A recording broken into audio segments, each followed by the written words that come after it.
Baik, silakan Mbak Resti. Sampai waktunya saya berikan pada Mbak Resti, silakan. Terima kasih banyak Bu Maria. Selamat malam Bapak Ibu leaders semuanya. Selamat malam juga teman-teman. Nah, tadi kan kita selalu berharapnya dalam keadaan yang sehat. Tapi pada malam hari ini siapa yang mau sehat optimal? Coba ketik angka 1 di kolom chat. Siapa yang mau sehatnya optimal? Wah, Bu Juwana nomor 1 banget nih kalau ini ya, kalau ketik di kolom chat. Begitu juga ada Kavina, apa kabar Kavina? Ada Bu Lili, Bu Sri Rahayu, Bu Susti juga luar biasa sekali.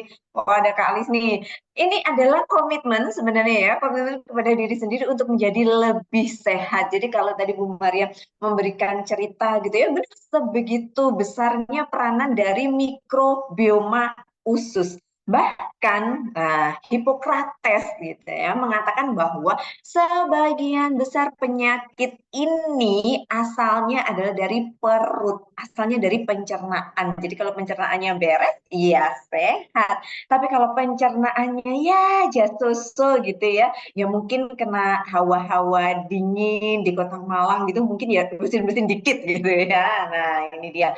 Pada malam hari ini kita akan sharing mengenai kesehatan pencernaan dan kesehatan usus. Nah, sebentar Esti akan share dulu untuk decknya.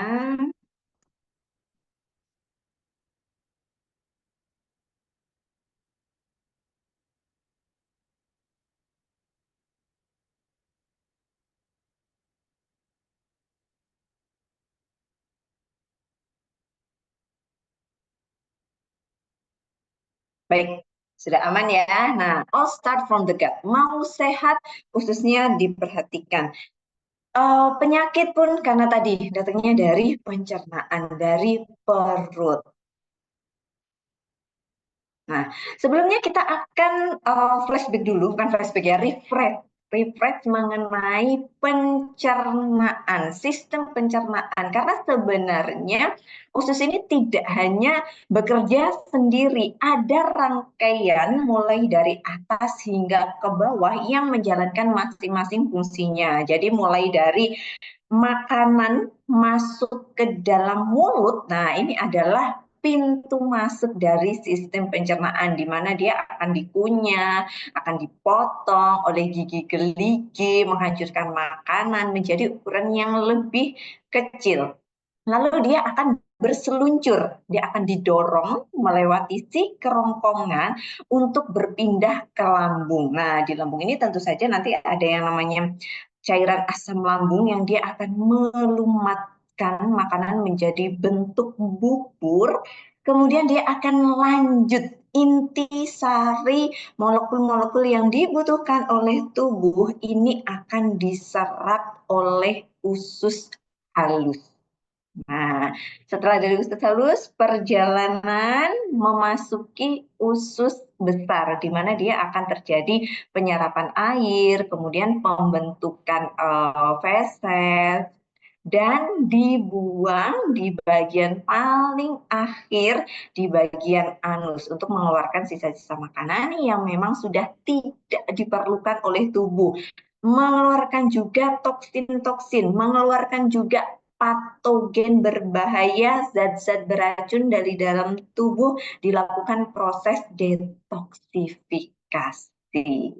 Nah, di organ pencernaan ini sebenarnya terdapat mikrobioma. Di mulut ada mikrobioma? Ada. Yang menjaga kesehatan mulut, kemudian yang mencegah bau mulut, itu juga karena adanya bakteri-bakteri baik di area mulut.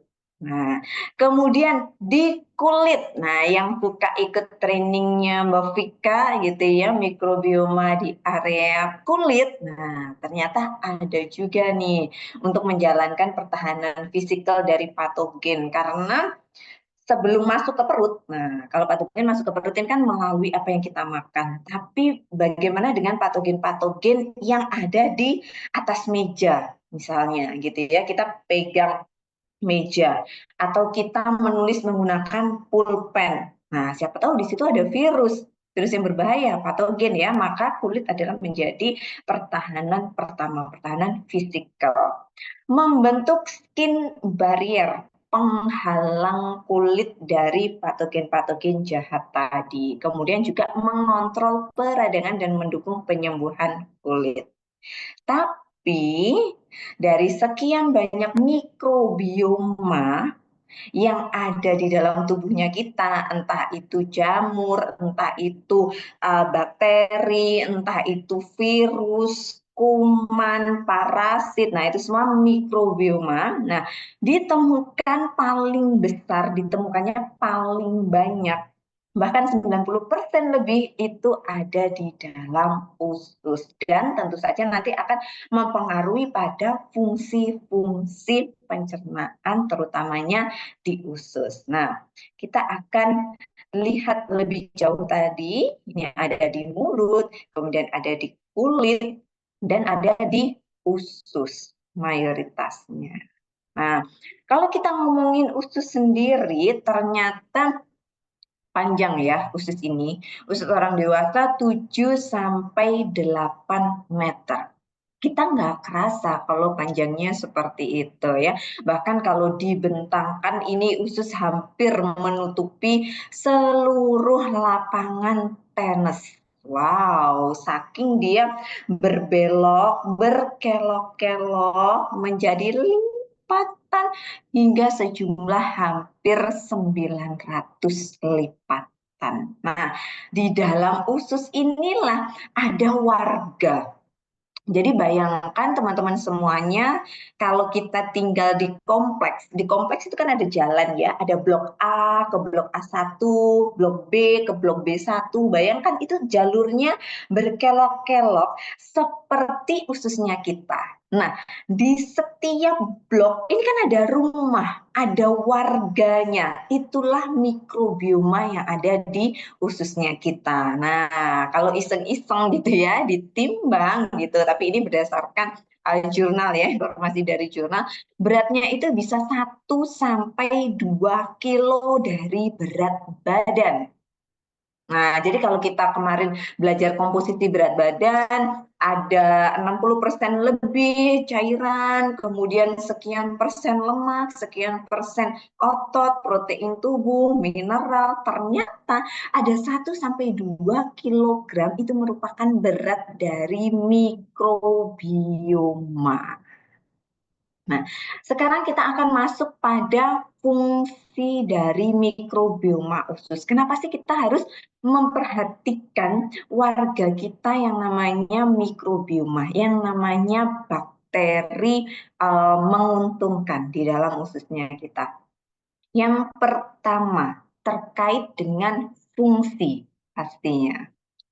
Mendukung penyerapan nutrisi. Jadi kalau tadi diingat kembali di slide yang pertama, bagian sistem pencernaan ada satu bagian istimewa dari tubuhnya kita, namanya adalah usus halus. Dia akan melakukan fungsi penyerapan nutrisi.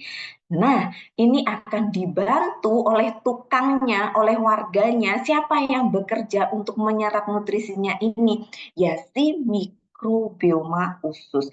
Bayangkan kalau ternyata penduduknya sedikit, maka kemampuan mereka untuk menyerap nutrisinya juga akan sedikit, lebih banyak yang dibuang. Nah, cuman kalau ternyata warganya banyak, warganya kompak, nah ini kan penyerapan nutrisinya pasti juga akan maksimal. Fungsi berikutnya dari mikrobioma usus ini adalah mendukung saluran pencernaan untuk bekerja dengan baik secara keseluruhan. Karena dari atas sampai dari bawah ini sebenarnya ada mikrobioma gitu ya. Di mulut ada mikrobioma, di lambung pun ada mikrobioma walaupun dia jenisnya tertentu ya. Kalau untuk di lambung, mengingat juga sifat dari lambung ini sangat asam, lingkungan yang sangat keras untuk bertumbuhnya mikrobioma. Tapi ternyata di situ ada.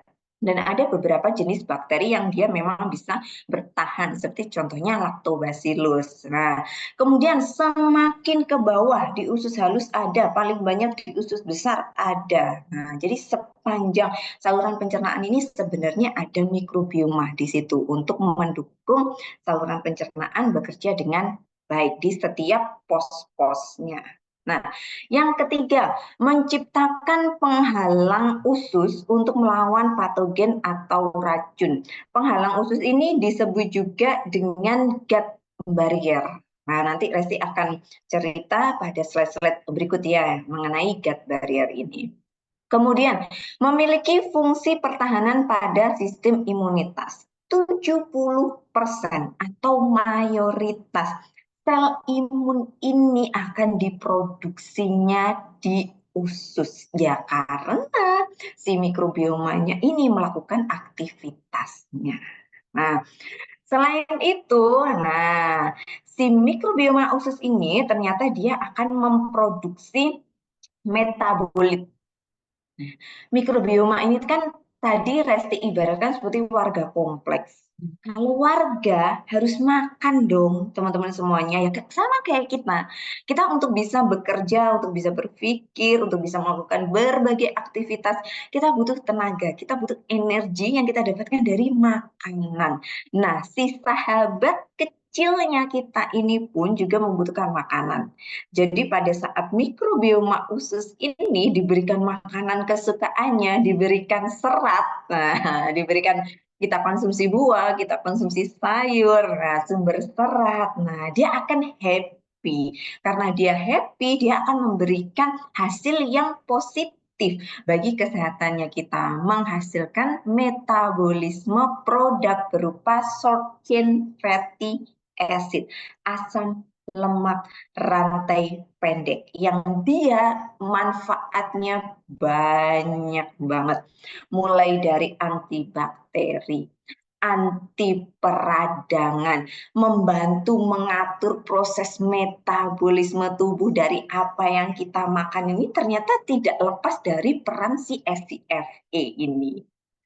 Nah, kalau tadi ngomongin peran dari SCFA, nah karena dia berpengaruh juga ya terhadap komposisi dari bakteri baik. Kalau bakteri baik yang ada di dalam ususnya kita ini lebih dominan, ya walaupun kita tidak akan bisa tahu persis ya berapa jumlah bakteri baik di dalam pencernaan kita. Tapi kalau bakteri baiknya kita dominan, ini kita bisa lihat tes lab kadar SCFA-nya bagus. Nah, ini komposisi baiknya lebih dominan, mempengaruhi pada metabolisme. Nah, mempengaruhi juga pada kesehatan usus. Jadi kalau selama ini kita melihat parameter kesehatan usus, apa kira-kira yang selama ini teman-teman pakai untuk menjadi parameter kesehatan usus? Boleh tulis di kolom chat. Gimana teman-teman bisa menilai bahwa, oh usutku sehat kok, oh badanku sehat. Itu teman-teman bisa melihat dari apa? Kalau selama ini. Boleh sharing di kolom chat gimana caranya teman-teman mengidentifikasi gitu ya. Teman-teman menilai bahwa bagus kok aku pencernaannya, bagus kok aku ususnya sehat dari BAB ya gitu ya, pendapat dari Ibu Nina, begitu juga dengan Bu Munif. Nah, dilihat dari BAB-nya lancar. Nah, ada yang lebih spesifik lagi selain lancar itu apa tadi? Ada frekuensi gitu ya, dan ada durasi. BAB lancar tiap hari. Nah, ini mulai ya. Usus sehat kalau tidak diare. Tidak diare itu berarti kita ngomongin konsistensi. Bentuknya bagus, seperti sosis, permukaannya halus gitu ya. Nah, kemudian ada lagi, nah ini BAB rutin, bentuknya rutin gitu, bukan diare. Dan jangan lupa warnanya pun juga warna fases pada umumnya, coklat muda hingga coklat ketuaan gitu ya. Nah, ini memang beberapa tanda atau beberapa indikator yang menunjukkan kesehatan usus. Mungkin bagi sebagian orang, aku BAB-nya udah lancar, berarti ususku sehat. Aku nggak perlu lagi dong harus melakukan usaha yang lebih untuk menjaga kesehatan usus. BAB-nya tiap hari, tapi ternyata dia hipertensi. Nah, ini ternyata juga ada kaitannya. Jadi kalau kita mau menilai kesehatan usus secara keseluruhan, ternyata tidaklah cukup hanya dengan pola BAB, yaitu merupakan salah satu pertanda untuk screening, untuk untuk meninjau screening gitu ya. Tapi lebih dari itu, ternyata peranan dari kesehatan usus ini bisa nyambung kemana-mana. Bisa nyambung ke kesehatan tubuh secara keseluruhan. Oke, sekarang kita lihat dari gambar yang sebelah kiri. Apakah teman-teman masih mengkonsumsi diet seperti ini, diet tinggi garam, diet tinggi lemak, diet tinggi gula? Kalau ini nggak perlu dijawab di kolom chat, dalam hati aja. Ya, ini dalam hati aja. Oke. Nah, kemudian apakah teman-teman punya kenalan kalau dikit-dikit sakit minum obat, minum antibiotik? Nah, ini ya. Kemudian, apakah kita bisa benar-benar menghindari faktor kerusakan lingkungan, polusi, gitu. Saya di rumah pakai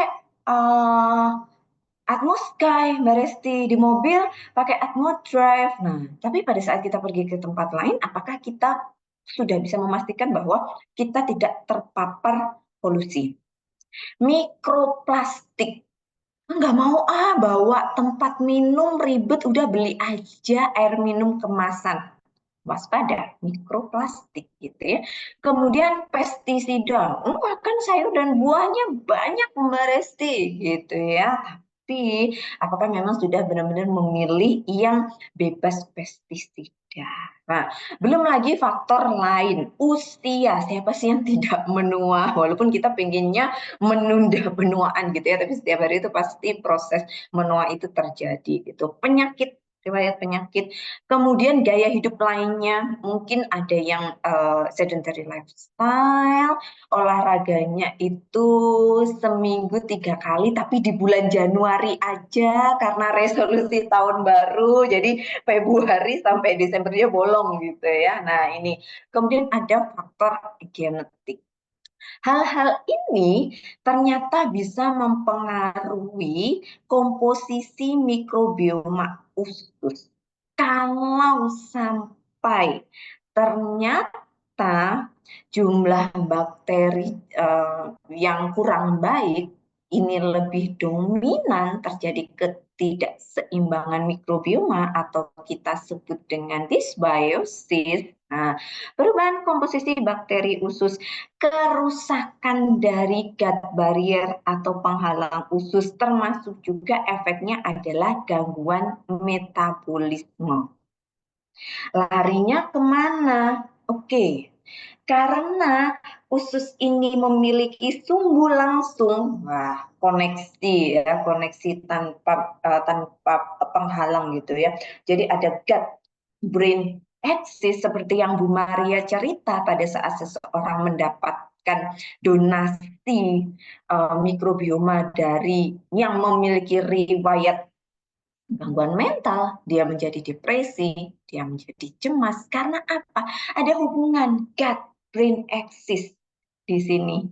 Seseorang memiliki kecenderungan mudah depresi, gangguan syaraf, tremor, kemudian Parkinson, gangguan daya ingat, dan lain sebagainya, hingga Alzheimer. Bahkan ada yang mengatakan juga penyakit perilaku, gangguan perilaku, seperti itu ya, karena berhubungan dengan gut brain axis. Nah, berikutnya ternyata tidak hanya berhenti di situ, ada yang namanya gut liver axis. Nah, ya, ini deket nih ya, sesama organ di sistem pencernaan ternyata juga saling berhubungan. Apabila terjadi gangguan metabolisme di area liver, nah, yang bisa terjadi sirosis, kematian dari sel-sel sehat di area liver, kemudian cancer, hepatitis, fatty liver yang bukan disebabkan karena konsumsi alkohol, karena gangguan metabolisme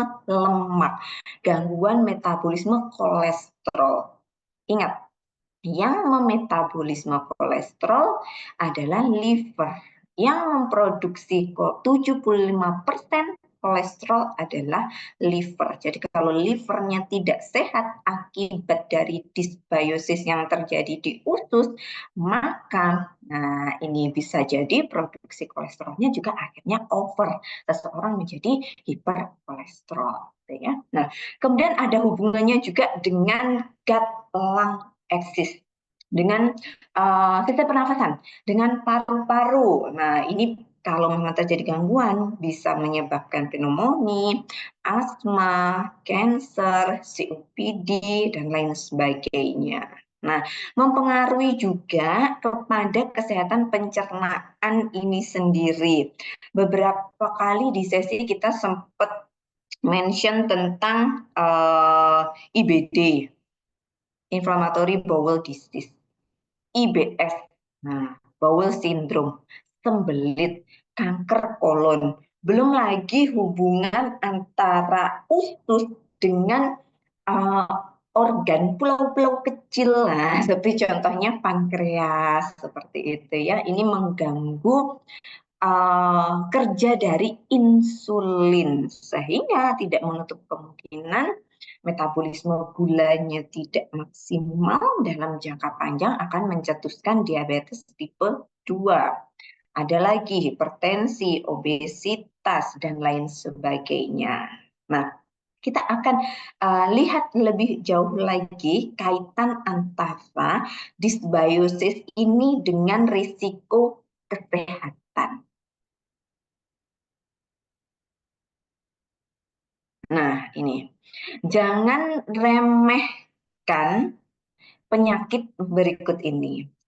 Sebelumnya Resti mohon izin stop share lalu share screen ulang ya. Karena ada beberapa bagian yang kurang jelas. Oke. Semoga tampak lebih clean. Tadi kita ngomongin kesehatan usus yang bisa terganggu karena dysbiosis. Salah satunya menyebabkan kanker kolon, kanker usus besar. Ini kita punya data di tahun 2020 yang mengatakan bahwa di Indonesia, data ini untuk Indonesia ya, bahwa kanker usus besar ini termasuk dalam 10 jenis kanker dengan jumlah kasus tertinggi. 7 dari 10 kematian di Indonesia disebabkan oleh penyakit tidak menular atau PTM. Hipertensi, kolesterol yang tinggi, menyebabkan serangan jantung, menyebabkan stroke, kemudian diabetes mellitus, obesitas, gangguan ginjal, liver, dan lain sebagainya. Itu adalah contoh-contoh penyakit tidak menular yang kerap menduduki peringkat teratas penyebab kematian di Indonesia. Nah, kenapa bisa seperti itu? Ternyata sebegitu eratnya kaitan mikrobioma usus dengan berbagai masalah kesehatan. Sebenarnya yang terjadi adalah tadi dysbiosis, ketidakseimbangan mikrobioma, belum lagi ditambah dengan suatu kondisi yang namanya adalah leaky gut. Tadi ingat ya bahwa salah satu peran dari mikrobioma usus adalah memperkuat, mempertahankan penghalang usus. atau gut barrier. Nah, di sini ini ceritanya. Pada saat terjadi ketidakseimbangan, ususnya lagi tidak baik-baik saja, maka penghalang usus atau gut barrier-nya ini menjadi longgar. Usus bocor, leaky gut. Nah, yang menyebabkan senyawa-senyawa berbahaya atau patogen dia bisa masuk ke peredaran darah. Jadi kita lihat di sini ya. Nah, di sini ada berbagai macam bakteri, bakteri baik, bakteri jahat, tapi sayangnya bakteri jahatnya terlalu dominan, terlalu banyak, dan di satu sisi, nah di sini ada celah karena leaky, ya, karena bolong, karena bocor. Jadi yang seharusnya tadi patogen jahatnya berhenti di sini karena pagernya rapat. Nah, ini pagernya kebuka, pagernya bolong-bolong. Jadi dia bisa meluncur menuju ke peredaran darah. Nah, kalau sudah ke peredaran darah ini ya suka-suka dia. Orang tadi punya banyak jalur, apakah dia mau ke jalur pankreas, apakah dia mau ke jalur liver, apakah dia mau ke jalur brain atau otak seperti itu. Nah, yang baik adalah kondisi usus sehat seperti ini, rapat. Nah, dan terdapat protein tight junction di sini, yang dia memperkuat ikatan. Nah, ini ya, kalau seperti ini, patogen jahatnya dia mental, nggak bisa masuk ke peredaran darah. Disebabkan karena leaky gut inilah. Nah, kemudian kalau begitu, peranannya seperti apa bakteri usus, mikrobioma usus ini untuk bisa mencegah penyakit tidak menular? Lagi-lagi muncul di sini kata SCFA, rantai lemak, asam lemak rantai pendek, di mana dia menjaga kesehatan metabolisme. Nah, kita lihat pada gambar sebelah kanan. Si SCF ini membantu untuk mengontrol kolesterol darah yang membuat jantung menjadi lebih sehat.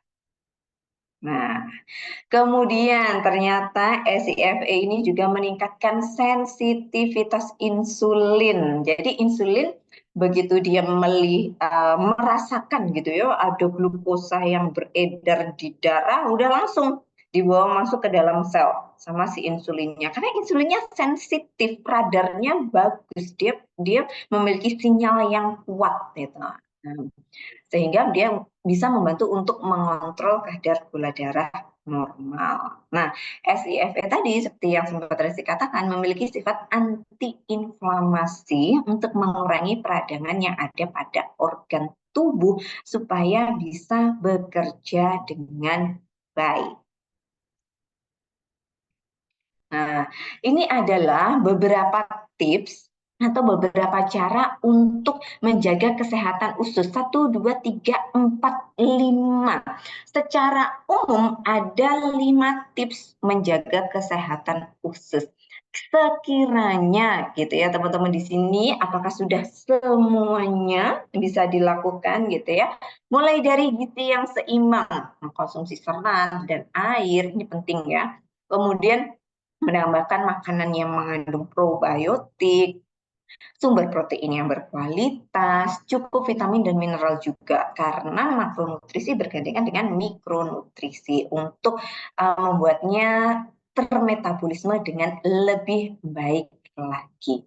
Kemudian menjalankan gaya hidup aktif, rutin berolahraga, mengontrol berat badan dalam kisaran yang ideal, dan mengelola stres dengan baik. Nah, kemudian mencegah risiko infeksi dengan standar kebersihan ya, mencuci tangan secara teratur, menjaga kebersihan dapur, dan lain sebagainya. Dari segi tidur, nah ini ya, jadi kalau yang suka begadang, mikrobioma ususnya itu stres, mikrobioma ususnya capek, udah mau saatnya tidur, tapi kenapa aku harus disuruh bekerja terus gitu ya, stres kalau tidak mendapatkan kualitas dan durasi tidur yang baik gitu. Kemudian Berikutnya yang perlu dihindari adalah merokok dan mengkonsumsi alkohol. Nah, dari sekian ini kita akan mengerucutkan pada yang namanya gizi seimbang yang dibutuhkan untuk menjaga kesehatan usus. Sebenarnya usus itu suka apa sih? Mikrobioma kita itu sukanya makan apa sih? Nah, ini ya. Ada 3 formulasi yang sangat disukai untuk kesehatan usus yang optimal. Satu, ada proteinnya. Ini untuk memperkuat epitelial sel-selnya. Wah, supaya bisa rapet gitu ya. Kemudian ada probiotik. Ya dong, harus ada bakteri baiknya. Bayangkan kalau kita punya warga di kompleks, lalu kedatangan pasukan security. Nah, ini kan sifatnya baik, sifatnya dia kuat. Berarti kompleksnya kita makin aman dong. Nah, ini ya, probiotik adalah bakteri-bakteri baik di pencernaan. Nah, bakteri baiknya ini dikasih makan namanya adalah prebiotik. Inilah yang bikin usus happy. Protein memperbaiki dan meregenerasi sel, termasuk juga mendukung lapisan dinding usus yang kokoh. Kemudian probiotik ini menjaga keseimbangan bakteri baik supaya bakteri jahatnya ini ya ada gitu ya. Bakteri jahat itu ada memang untuk memberikan contoh dan untuk melatih bakteri baik supaya dia bisa pinter bekerjanya melawan bakteri jahat memang ada gitu ya, tapi jangan sampai dominan si bakteri jahat ini gitu. Kemudian untuk juga membantu penyerapan nutrisi, dikasih makan prebiotik untuk memberikan nutrisi pada bakteri baik yang ada di usus.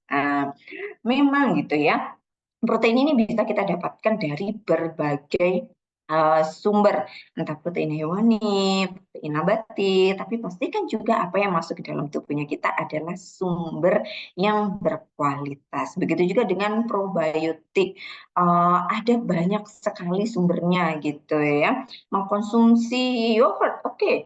Beberapa jenis keju, oke gitu ya. Suka minum kombucha, oke. Suka makan kimchi, oke, tapi seberapa banyak gitu ya bisanya gitu. Seperti itu. Kemudian prebiotik ini kebanyakan didapatkan dari buah dan sayur, walaupun ada juga sumber serat seperti contohnya oat, seperti itu juga mengandung prebiotik. Nah, kalau sekiranya dari pola makan harian ini belum bisa memenuhi ketiga nutrisi utama untuk menjaga kesehatan usus ini, maka tidak perlu khawatir. Karena Nutrilite menghadirkan daily nutrition for gut untuk membantu menjaga kesehatan usus. Yang pertama, saya yakin teman-teman sudah familiar dengan Nutrilite High Protein ini ya. Ada 4 varian rasa sebenarnya, tapi yang Resti bahas di sini adalah varian rasa all plant, di mana all plant protein, di mana di setiap satu sajiannya dua scoop menyediakan 17 gram protein tinggi dengan 9 asam amino esensial yang sudah komplit. Asam amino yang tidak bisa diproduksi tubuh kita dapatkan dari makanan, dari suplementasi komplit. Oke. Kemudian tadi memiliki kualitas yang tinggi dengan nilai ketercernaan adalah sempurna. 1. Jadi nilai ketercernaan itu maksimalnya adalah 1 gitu ya. Ada yang ketercernaannya itu 0, sekian, 0, sekian gitu ya. Tapi kalau untuk produk ini yang berbasis soy protein ini nilainya sempurna. Kemudian memberikan rasa kenyang lebih lama, juga membantu menjaga massa otot dan tentu saja bahan bakunya alami tanpa bahan rekayasa genetika. Yang berikutnya, kebutuhan serat dewasa cukup tinggi 25-30 gram dalam sehari gitu ya. Rasanya akan sangat sulit apabila memenuhi dari buah dan sayur saja yang biasanya orang Indonesia itu rata-rata 10-11 gram. dalam sehari, sehingga dibantu dengan suplementasi high fiber dengan sumber serat alami, serat larut dan tidak larut. Di dalam satu sasetnya sudah mengandung 4 gram serat. Plus ada prebiotiknya, sudah ada inulin untuk makanan bakteri baik.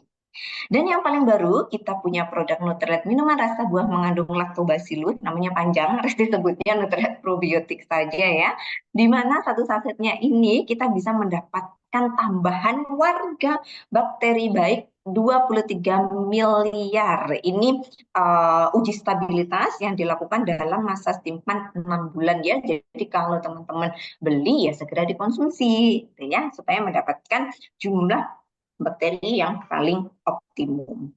Dan ada 4 jenis strain probiotik di sini. Probiotik yang alami ada di pencernaan, alami ada di usus, sehingga dia akan lebih mudah beradaptasi. Nah, selain ada probiotiknya, ternyata juga digandeng lagi dengan prebiotik. Karena kita tahu ya, warga ini harus ada kasih makan, harus dikasih makan, sehingga digandeng juga 2,5 gram prebiotik dan hadir dalam bentuk yang serbuk. Nah, ini bakteri baiknya dalam keadaan ditidurkan. Bentuknya serbuk dalam keadaan ditidurkan, begitu dia diseduh, dia akan teraktivasi. Nah, bakteri yang seperti ini memiliki daya ketahanan terhadap asam lambung dan empedu yang lebih kuat, sehingga dia akan ditemukan dalam kondisi yang hidup di usus. Inilah yang disebut dengan teknologi Arrive Alive. Ditemukan dalam kondisi hidup di usus.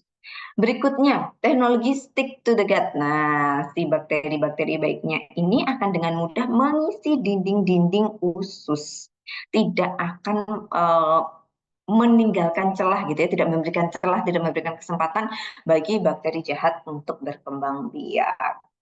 Nah, anjuran konsumsinya seperti apa, Mbak Resti? Simple. Daily Nutrition for Gut ini dikonsumsi sehari 2 kali. Bangun tidur gitu ya. Bangun tidur sebelum sarapan untuk memulai hari dengan start strong untuk memulai metabolisme, untuk mengendalikan nafsu makan, kemudian untuk meningkatkan mood dan stamina. Nah, dikonsumsi di pagi hari sebelum sarapan. Ini ada 2 scoop high protein, 1 saset high fiber, dan 1 saset prebiotik diseduh dalam 200 ml air.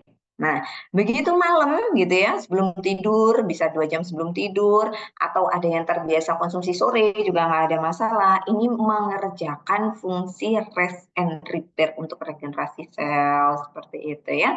Nah, ini yang dianjurkan adalah 2 scoop high protein dan 1 saset fiber diseduh dalam 200 ml air. Bedanya adalah pada malam hari atau pada sebelum tidur ini tidak ada probiotik, karena probiotik sesuai anjuran konsumsinya adalah sehari 1 kali. Jadi pertanyaannya, kalau bangun pagi kan perutnya masih kosong, Mbak Resti, boleh dong? Boleh gitu ya. Justru yang masuk pertama kali ada yang baik, yang berkualitas seperti itu. Nah, ini ada beberapa testimoni dari leaders yang sudah rutin mengkonsumsi daily nutrition for gut ini. Kita lihat ya. Nah, seperti apa hasilnya? Ada Ibu Rita Matindas, dalam waktu 14 hari kolesterolnya turun signifikan, LDL-nya juga ikutan turun. Nah, ini padahal beliau ini sudah menerapkan gaya hidup sehat, tapi kolesterolnya bandel gitu ya. Begitu mendapatkan nutrisi tambahan dari Daily Nutrition for Gut, ternyata hanya dalam waktu 14 hari saja sudah bisa turun LDL dan kolesterol totalnya. Oke, kemudian kita lihat lagi. Ini ada Bu Susanti nih. Hanya dalam waktu 2 minggu yang pertama, ini udah feeling happy. Nah, gut brain axis-nya ini ya yang merasakan gitu. Feeling happy karena ternyata LDL-nya pun berhasil turun. Wah, tidak hanya LDL, tapi ternyata gula darahnya pun juga berhasil turun 6 poin. Nah, bagaimana dengan Ibu Sofia yang sudah rutin mengkonsumsi 30 hari? Ternyata trigliseridnya turun 38 poin. Wow, 2 digit loh Bapak dan Ibu ya, teman-teman semuanya. Kolesterol totalnya pun juga turun 2 digit, 42 poin. Ibu Ratna Melinda yang konsisten 60 hari gitu ya, mengkonsumsi daily nutrition forgot, trigliseridnya pun juga turun 2 digit, 60 poin, HDL-nya naik 4 poin. Jadi terjadi perbaikan indikator pada profil darahnya, entah itu gula darah, entah itu kolesterol, dan tentu saja secara kualitatif pun juga ada perbaikan, merasa lebih baik, tidurnya lebih nyenyak, seperti itu dengan konsumsi daily nutrition forgot sehari 2 kali. Akan lebih baik lagi apabila tadi diimbangi juga dengan perbaikan gaya hidup, maka hasilnya pun tentu saja akan lebih optimal, walaupun hasil setiap orang bisa berbeda gitu ya. Siapa tahu hasil dari Bapak Ibu semuanya ini akan lebih baik lagi dari kami yang sudah mencoba.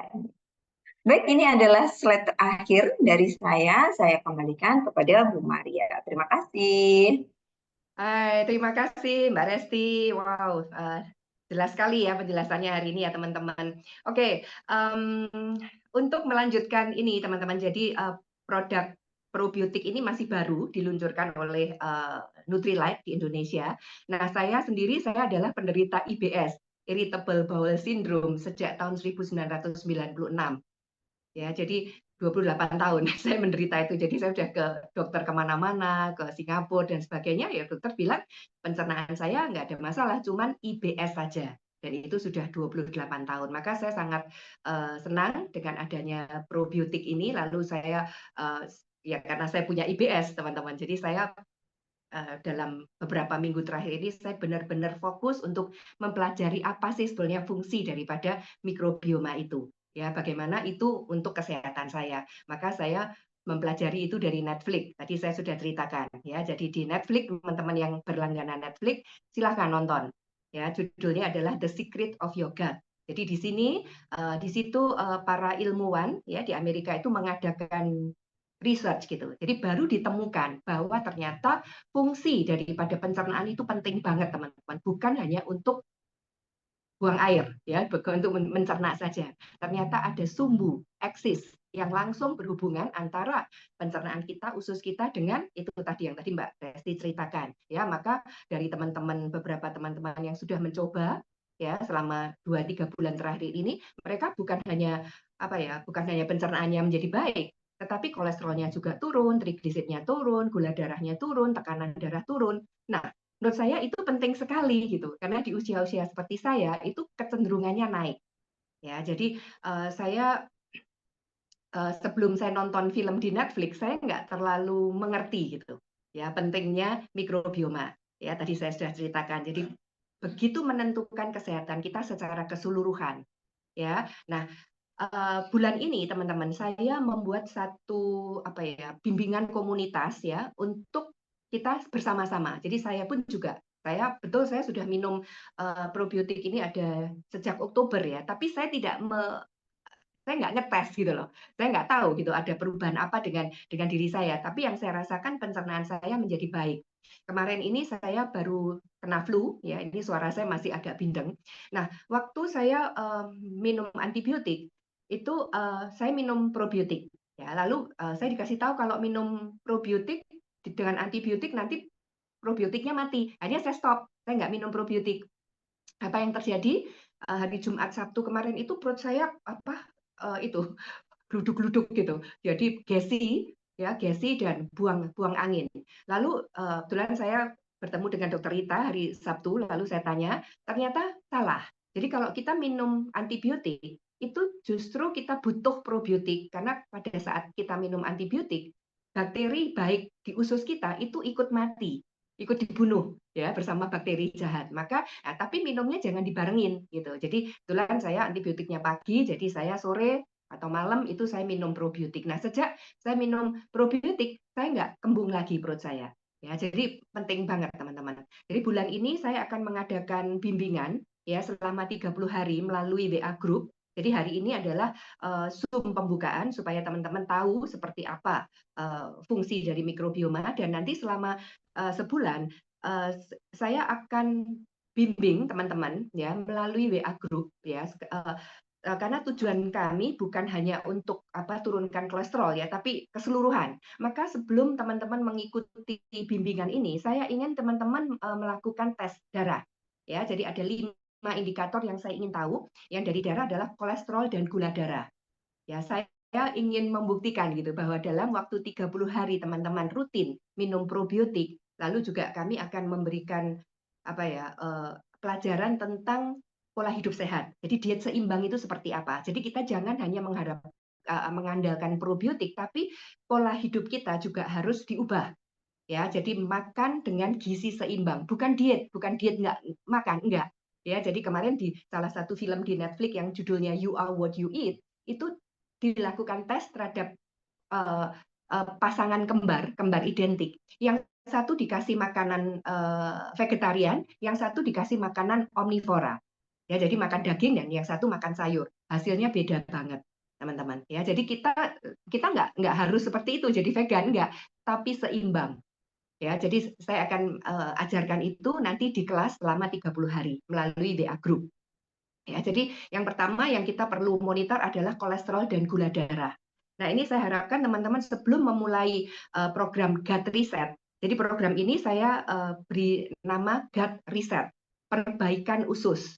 Ya, jadi sebelum mulai 30 hari, tolong tes kolesterol dan gula darah ya, nanti ada voucher Prodia dengan diskon 30% teman-teman, atau di lab yang lain terserah, karena sekarang ini banyak lab yang sedang mengadakan promo ya. Lalu kita juga, saya ingin tekanan darah juga diukur, lalu berat badan, massa lemak dan massa otot itu bisa dilakukan, nggak usah tes darah ya, tapi dengan Carada Scan. Jadi yang tes ambil darah itu hanya 2, yaitu kolesterol dan gula. Ya, jadi kalau bisa gula puasa dan gula 2 jam.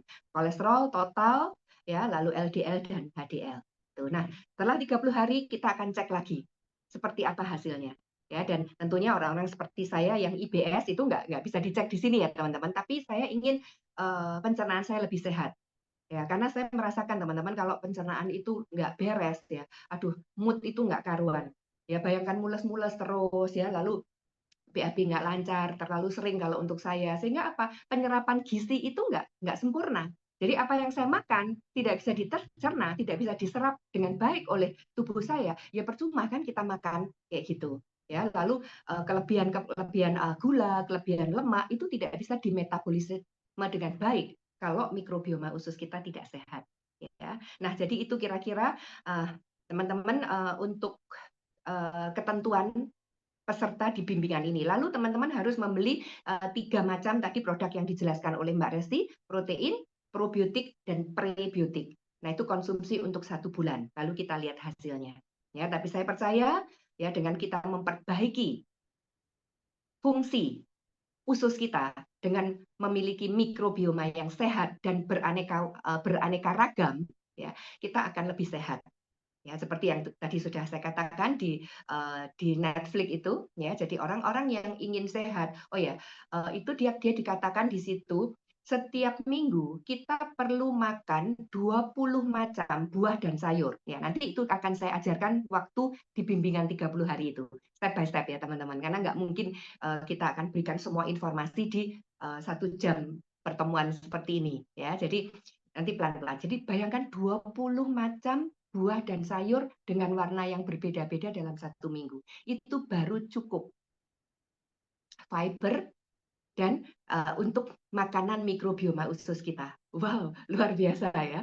Oke, nanti kita akan belajar itu ya. Jadi 3 macam produk itu ya, protein, probiotik dan fiber ya. Lalu teman-teman melakukan tes kolesterol yang kedua dan tes gula ya. Lalu lapor ke kami para mentor ya. Kami akan memasukkan teman-teman ke dalam grup WA Gut Reset selama 30 hari. Nah, di situ teman-teman akan belajar dan boleh sharing hal-hal yang positif ya.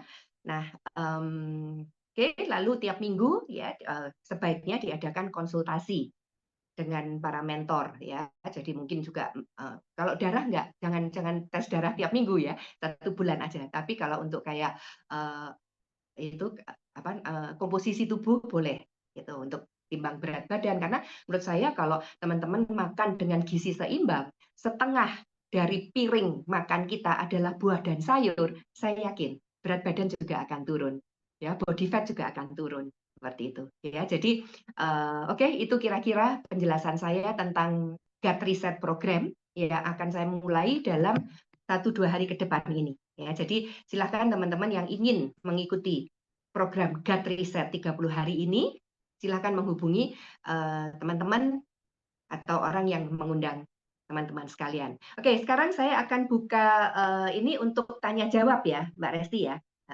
Silakan sebentar, saya akan allow participate. Ya. Baik, Bu Maria. Ya, silakan. Sekarang teman-teman, ya silakan.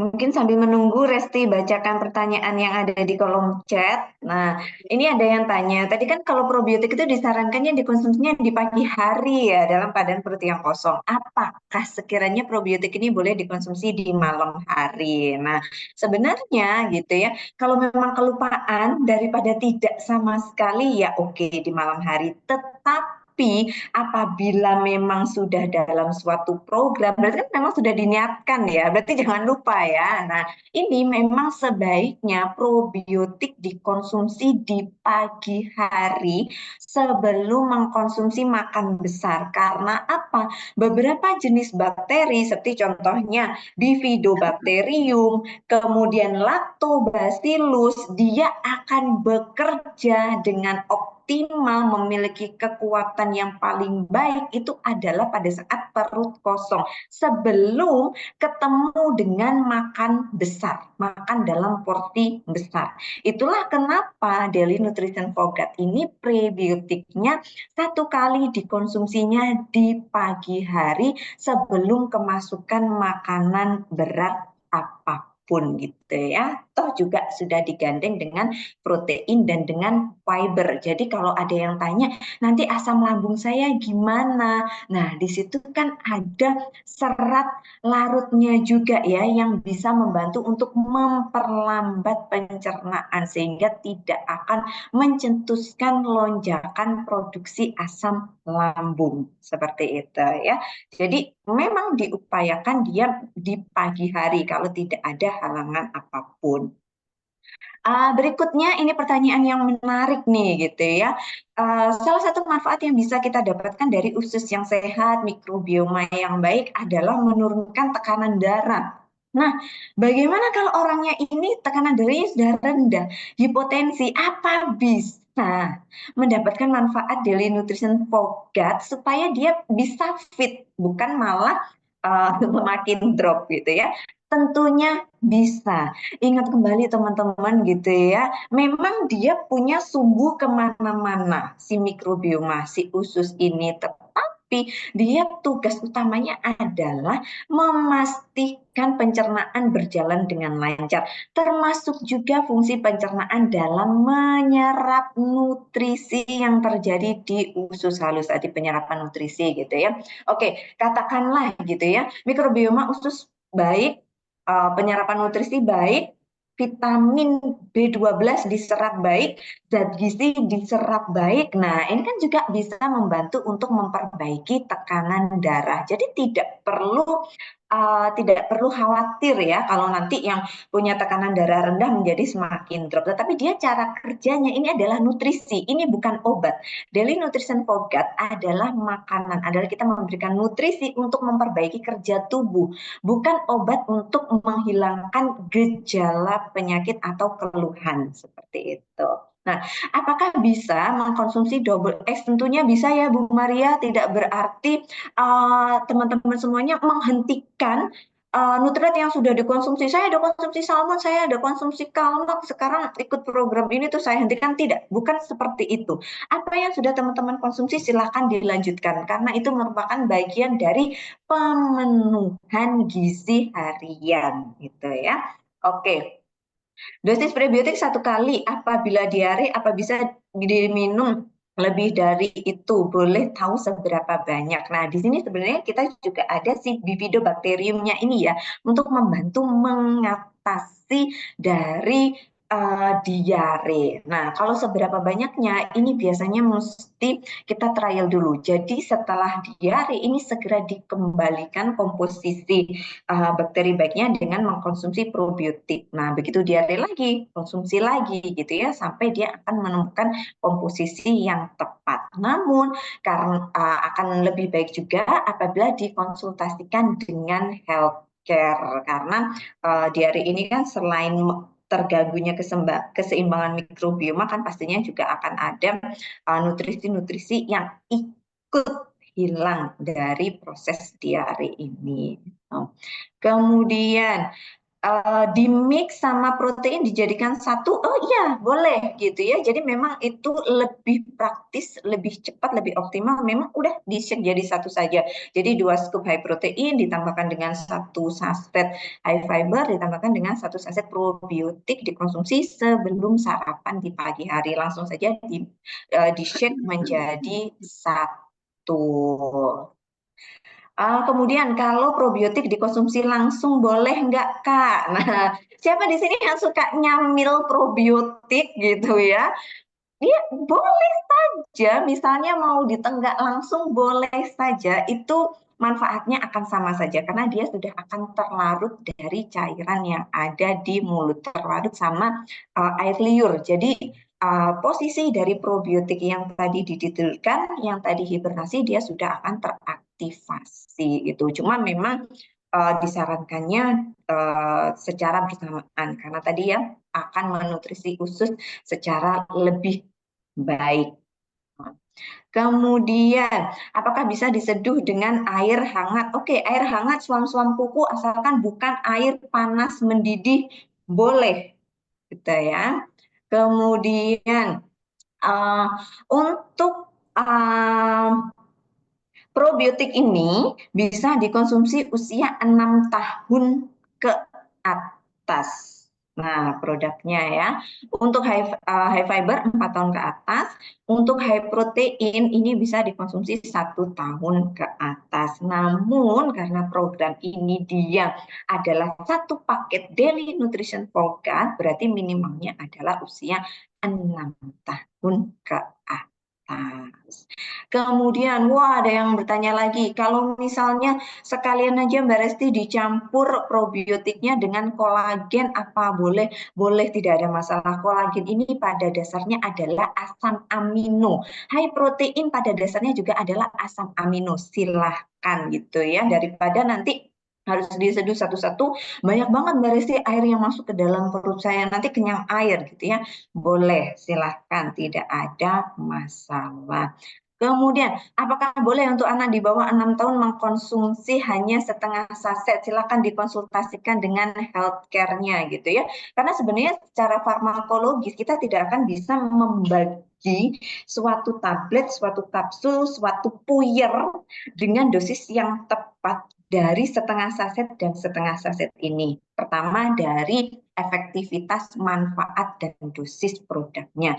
Yang kedua adalah dari segi penyimpanannya nanti gitu ya, karena bisa jadi kalau nggak rapet itu kan sebenarnya nutrien itu sudah sangat bagus, distill dengan bagus, makanya tidak harus dimasukkan ke dalam kulkas, tetap hidup bakterinya gitu ya, karena dia tidak terkontaminasi gitu. Tapi apabila sudah disobek gitu ya, nah dikhawatirkan pada saat proses penyimpanannya kurang begitu sempurna, nanti malah terjadi kerusakan produk seperti produknya menggumpal dan lain sebagainya seperti itu. Baik, itu adalah itu adalah semua pertanyaan yang ada di kolom chat.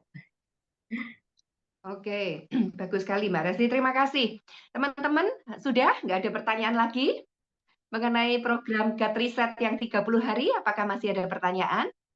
Ya, oke. Tadi ada yang nanya tentang double X dan sebagainya, sudah dijawab oleh Mbak Resti ya. Jadi bagi teman-teman yang contohnya ya punya masalah dengan seperti saya ada masalah sendi, ya toh. Nah, itu tetap aja minum glukosamin. Saya tetap minum glukosamin, Kalmak, omega 3 saya tetap minum.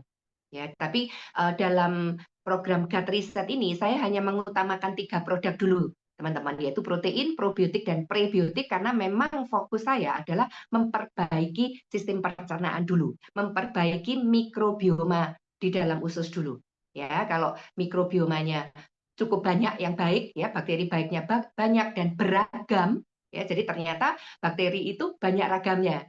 Jadi kemarin di Netflix itu ditunjukkan ya. Jadi orang yang tinggal di negara barat ya itu diambil ya maaf ya teman-teman diambil BAB-nya, fasesnya, lalu dites. Lalu mereka pergi ke Nepal. Ya, jadi di sana lucu gitu orang Nepal di pedesaan itu diminta fasesnya. Lalu mereka, "Ih, jijik kok fases saya diminta?" gitu. Tapi setelah mereka dijelaskan, kita perlu tahu apa mikrobioma yang ada di dalam perutnya orang-orang Nepal yang hidup di desa yang makanannya bukan proses food, mereka makan dari tanaman. Nah, orang barat makanannya semua diproses, ya kan? Daging diproses, karbohidrat juga diproses. Yang terjadi adalah mikrobioma orang yang dengan orang barat itu hanya sedikit ragamnya.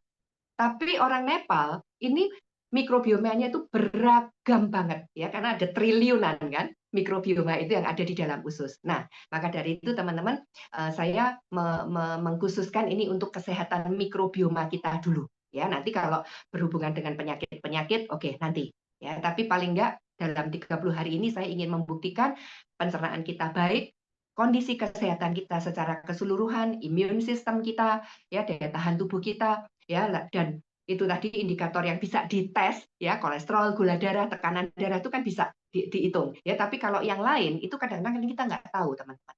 Ya apa yang terjadi dengan jantung kita, ya apakah ada sel kanker, ya apakah ada penyumbatan itu kita nggak tahu gitu. Tapi dengan indikator yang itu tadi ya itu sudah saya sangat senang sekali kalau 5 indikator itu tadi kolesterol, gula, tekanan darah, massa lemak dan massa ototnya menjadi lebih baik.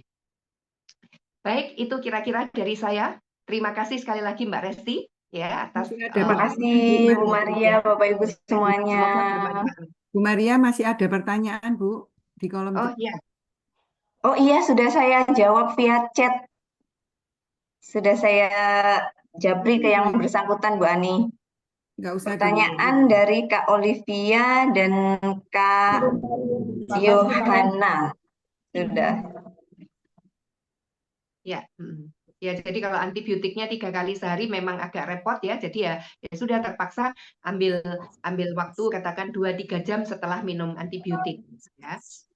Kenali kigat dengan konsumsi probiotik ya, tapi perlu waktu ya teman-teman karena leaky gut itu kan tadi fili-fili ususnya kan rusak. Nah, itu kan nggak bisa langsung dengan protein langsung dia ngisi Langsung ya. jejer ya. Regenerasi sel. Ya, perlu regenerasi sel ya.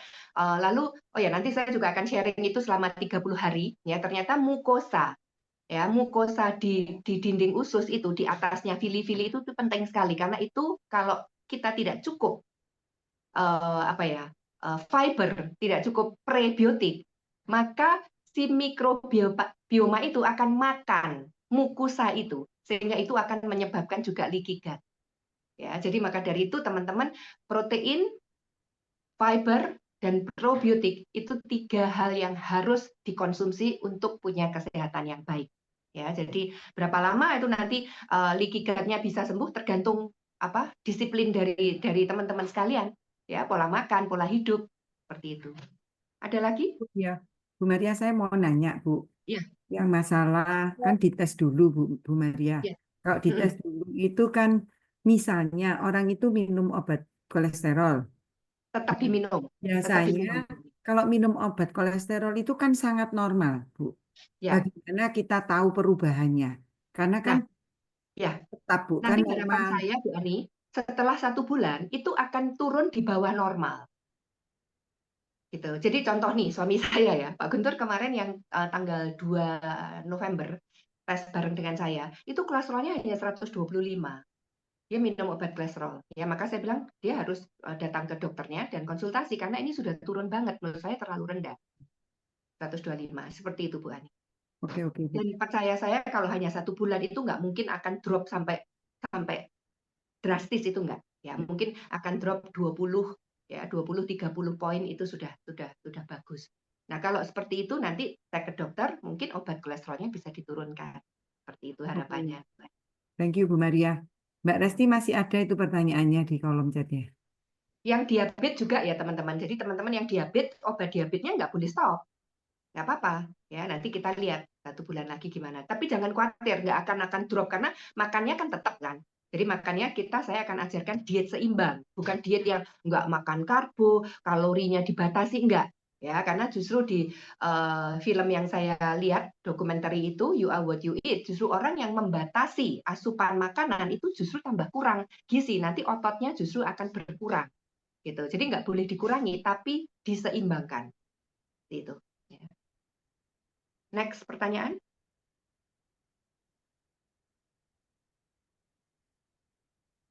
Pertanyaan berikutnya, Mbak Resti, itu ada apakah yang terakhir itu mengenai autoimun pada anak gitu ya. Memang salah satu penyebab yang diduga terjadinya autoimun kenapa sel imunitas ini menjadi sensitif, menjadi reaktif adalah leaky gut.